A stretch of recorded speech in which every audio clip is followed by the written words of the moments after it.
We're at the Charlotte Oval in the IndyCars. It looks like they're actually lining up for the race already.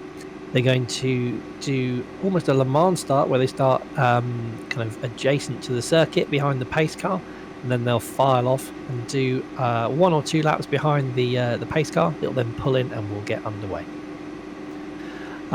The very short little practice session there gave us a little bit of a grid. So we have Brian Boomsma on the pole with Dobbitsberger in P2 by the looks of things.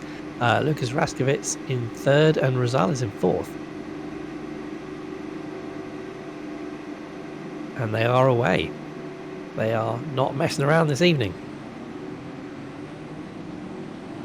So they will line up 2 by 2 behind that lovely iRacing pace car. And Boomsma seems to want to get it to get going, get those tyres warmed up, because he's almost pushing it along with his nose. And we also have Danny Henney, who is looking in one of the, is that one of the Penske, old Penske type cars? That is a beautiful livery there. And Lucas Raskovitz is in one of the JPS liveried machines as well. There's an amazing M&M's logo, the number 67 Garen Batten. That is quite a striking logo with livery as well.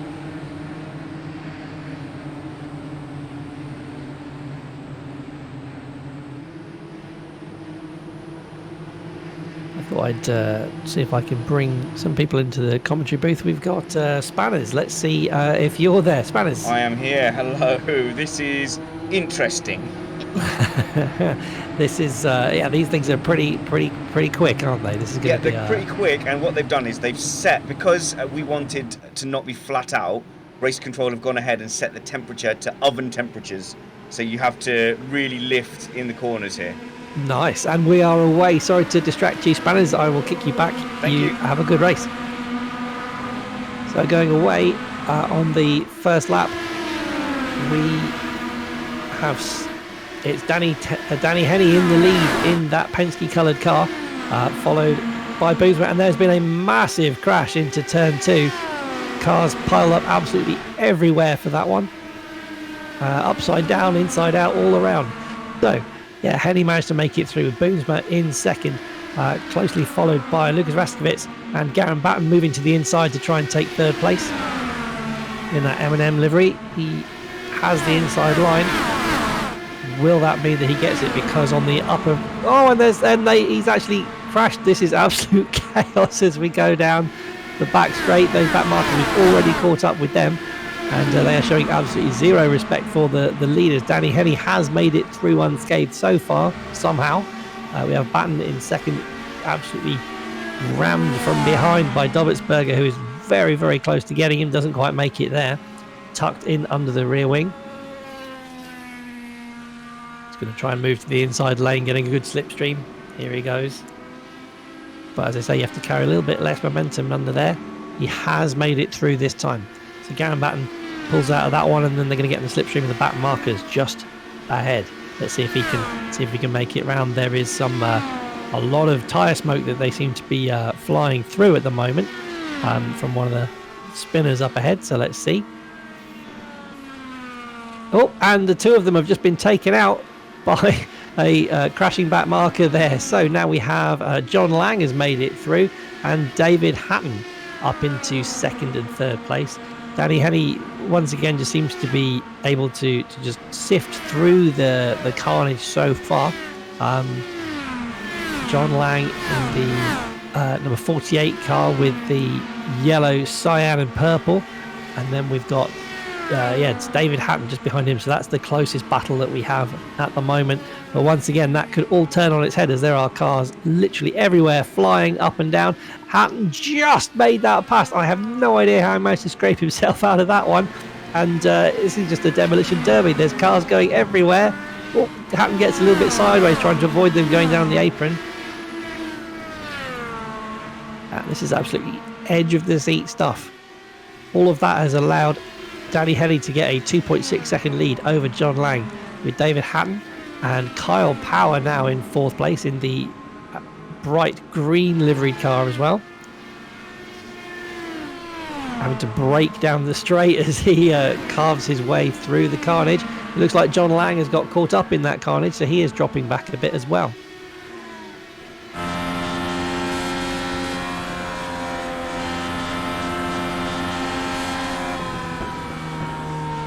Hatton was pushed a little bit wider. We have a competition caution. I think that is probably sensible. Very, very sensible there. And they haven't all quite slowed down enough for that competition caution. Kyle, somehow you seem to be in P2 or 3, although I have no idea what's going on in front of you there. I just caused that a little bit behind Lucas, but I think I just piled into him. It is bonkers. It is absolutely crazy. Really, really fun though. It's just people crashing everywhere, and it's like Days of Thunder going through the smoke. I can imagine in VR this is absolutely crazy and probably slightly terrifying, I would imagine. It is. We're not very good at pace laps because I just caused an accident. Now something hit me. This is quite amusing. I'm trying to filter in somewhere and talk. I don't know where I've got to be. Oh, I've got to let people by. This is absolutely carnage, but I'm sure it's great for the viewers. It's certainly fun doing it. Enjoy the rest of it. Thank you. Oh dear. So let's see. Let's see if we can get Trumpets involved as well. Trumpets, what is going on here? Well, it was all going well till it wasn't, and now I'm just following the 89 car per my instructions. Oh dear. So this is a very interesting introduction to oval racing if people haven't seen it before. But I think if we had the damage on, I don't think they would be left by the end of the first lap. Yeah, no, there would be maybe 3 people left. So you're an oval aficionado. You like watching IndyCar racing. What's the secret to getting a good result at an oval race? Oval races are all about momentum. You want to use as little brake and as little steering input as you can get away with.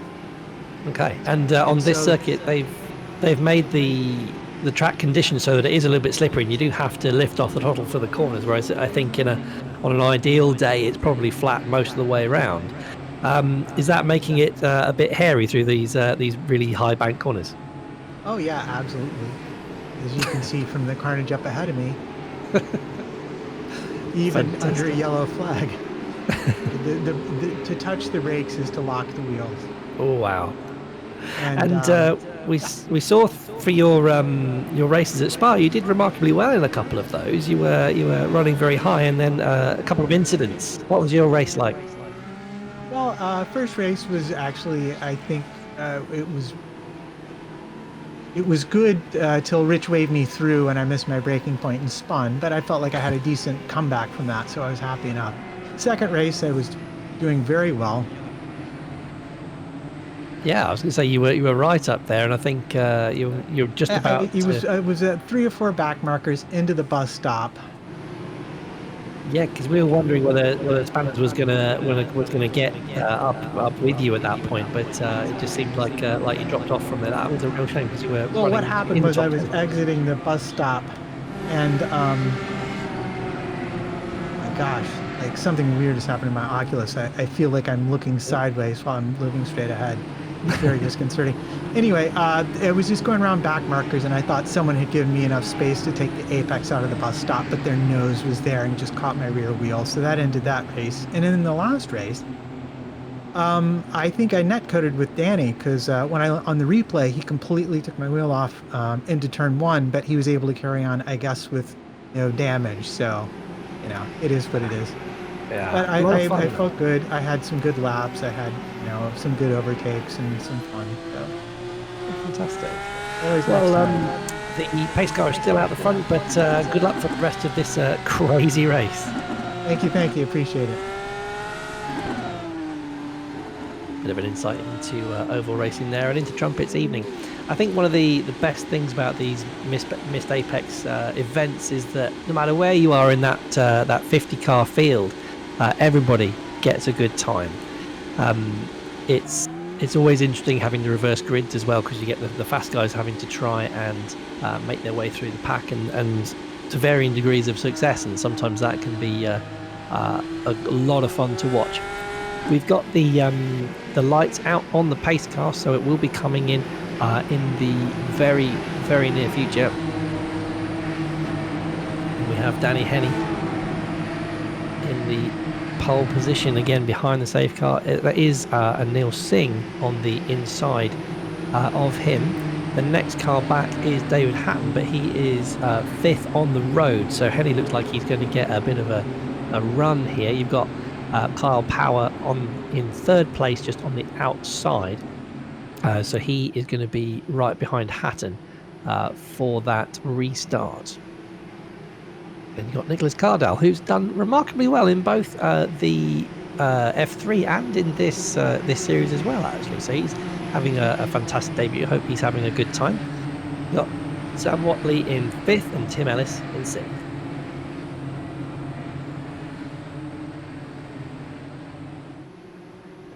I feel like I should have some sort of catchphrase as the American commentators do. Danny Henny gets away incredibly well and leaves the rest of the field absolutely sleeping.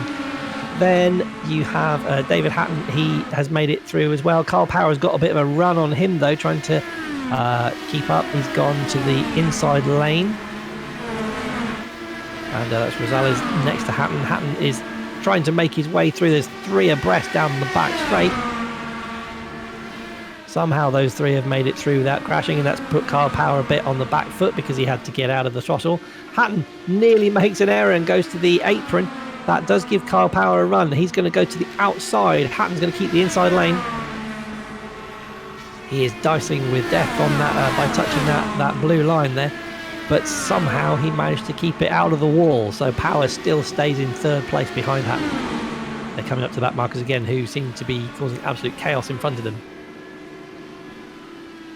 As I say, they've made it like an oven. We got back to Danny Henny, who seems to be all by himself again, out the front. He's absolutely all by himself. There was just one back marker on the apron there. Henny once again showing his class in whatever he's driving. Seems to have the reactions of a scalded cat by managing to get out of the way of these back markers. There is a absolute gaggle of them in front of him, and he's closing down with remarkable speed with tyre smoke going absolutely everywhere. Second, the high line managed to get round a good couple of them though, using the slipstream to good effect. So he's now 3 seconds ahead of Hatton, who's now also 3 seconds ahead of Power. So they're streaming out a little bit, and then those are the only 3 on the lead lap currently. Everybody else is a lap down. You have Dan Silver Jr. in 4th place, Rosales in 5th, and Tim Ellis in 6th. Oh, and that was Henny up in the wall, but luckily he managed to go underneath the spinning car. That was absolutely crazy, and it seems to me that Carl Power is backwards, as is David Hatton. I'm not quite sure if they hit each other, but David Hatton is somewhat limping home. His car is seems to be a 3-wheeler. Kyle Power is going roughly in the right direction, although it is crabbing a little bit. That could make the rest of his evening very interesting. That has put who is that? That's Nick Cardell. Fantastic for him. He's up into P2. How long for? My timing screen says we are on lap 17. It could be over 45, although they have a wonderful tendency to cut these fun races slightly short, depending on how the Overlord organisers are feeling. But we do. Let me see where Danny Henny is. Yeah, he's still out there.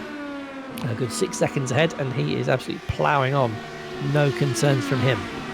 Stephen Williams doing very well in another very green, luminous green car coming up in. He's in P5.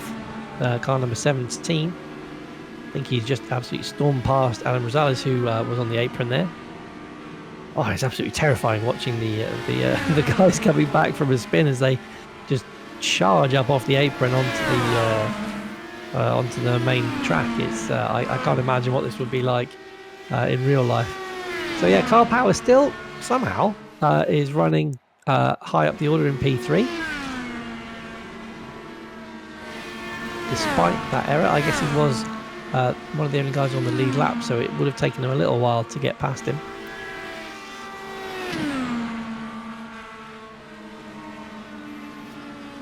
somehow the calm has descended again on the circuit. I say that as Danny Henny plows through a couple of cars and is backwards and in the wall, upside down everywhere. So this could be a change of lead. And there goes Cardell.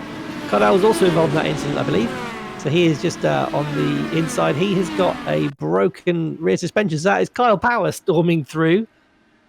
Could this be a repeat of what we saw earlier on in the day, where Kyle Power took the lead and the victory in race 1 at the final corner? Kyle Power, despite having that incident, is now well and truly in the lead.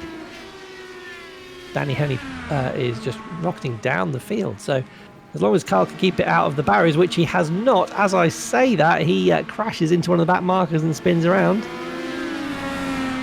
The damage seems to be very hit and miss on this model. I think if you hit something at about 170 miles an hour like he just did, I wouldn't expect you to be able to continue. But yeah, here he goes. He's heading into the pits though. There we go. So that will change the lead to Stephen Williams in the other green. Is that a Quaker State car by the looks of things, or is that a GoDaddy? GoDaddy, there we are. Yeah, that's the Danica Patrick livery from a couple of years back. So one green car to another. Steve Williams now takes the lead. These cars are absolutely phenomenal, doing over 200 miles an hour around this oval. And Stephen Williams is out the front. Let's run back and see where some of the other guys are. Kyle Power is now just heading out of the pits. He has just been taken for third, but he is now a lap down as the leader. Stephen Williams goes past on the circuit. It takes a little while for them to be able to get out of the pits and back up again. So one pit stop makes a massive difference here. Let's go and have a look for some of the other guys. Spanner's ready. He is currently in the pits in the car number 11, but he was in P13. Let's see if we can have a chat to Spanners, who is in the pit lane. Spanners, what's going on for you? You were doing so well in P13. I think I'm still in P14. That's how bad everyone is doing. There's competition cautions. We just noted, like, what would this be like if there was actual kind of incidents, damage was on, and we took this seriously? It would be incredible, because the driving experience is absolutely bonkers. It is. It would be a very short race. I think you could probably do a 2-lap race, and that well, would be enough. Before this track car combo, I've done exactly one time, and I was in the bottom split, and I won it. And a 25 car grid, I think I won by a lap, and after 2 laps, there was only 12 cars on the. So I think, attrition is a feature of this kind of racing. Do you know what? If this was real racing in real life, they would. The people would be flocking to see it because it's absolute carnage. Well, if you could guarantee that no one would get hurt, I mean, geez. Yeah, exactly. That would be awesome. So we've just had a change of lead. Stephen Williams decided to do a bit of a pirouette on the start straight. So we now have John Langan followed by Dan Silver. So there is still action going on up the front. And in fact, Silver is only 3/10 behind Langan. So it's all to play for up there. Meanwhile, down you're going to have to put me back in with the other people, because I've got to try and convince race control to clear black flags. Okay, I will pop you back in. Enjoy the rest of your race. Oh man, this is madness. So yes, actually, what is a fantastic little battle here for the lead is Langan and Silver. Silver's going to the outside lane, see if he can take it. And Langan just touches the inside apron, gets a bit squirrely, but didn't seem to lose too much momentum. As Strumpets was saying, it's all about momentum on these big ovals when you're doing over 200 miles an hour. Every mile an hour counts. It's so slippery out there today. Langan tries to go defensive to the inside line. He knows he's not under pressure at that point, so he can just take his normal racing line. But Silver seems to try and carry more momentum, go to the up part of the course, and has done a bit of a switchback. Has he managed to get that inside lane? He has, and that is a fantastic move for the lead. And they nearly touch.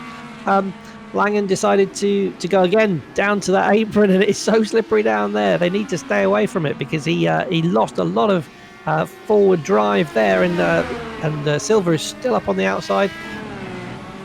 Whoa, and they had to go around one of the back markers. So Silver is now in the lead. Langan, wow, that was so close as well, having to take a massive detour. I thought this was an oval, but yeah, they had to go right down on the apron to go past there. Meanwhile, behind them we have Tim Ellis and the recovering Kyle Power in 4th place. He's a lap down. So there's only 3 cars on the lead lap. And there, carnage there. And that's it for Silva. He is he's dropped out of the lead as he clattered into one of the back markers. That's given Langen a good, well, 4 or 5 seconds. Not as much as you'd have thought, but there we go.